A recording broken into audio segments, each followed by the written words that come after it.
Milostivý pán za chvíli přijde. Musím všechno přichystat.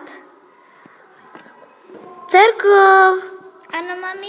pojď mi pomoct přichystat pro milostivého Mně se pána. nechce. Ale pojď, Nechce. pojď. Nechci. Nebo tě proměním v žábu. To mi je jedno. No, dojdu nakoupit pár žabých stejínek. Tak pa. Tam máš být.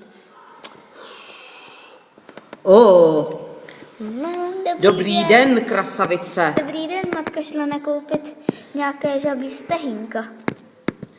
Že bychom si spolu dali taneček? A už jsem tady. Dobrý den, milostivý pane. Dobrý den. Dobrý den.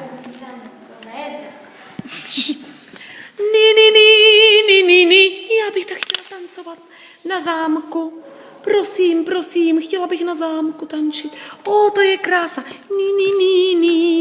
Ten zámek je nádherný.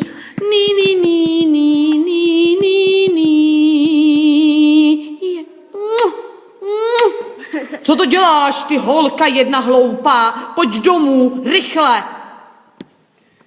Ach, matko, to byl tak krásný host a princ. Ano, já se vás nikdy nevzdám.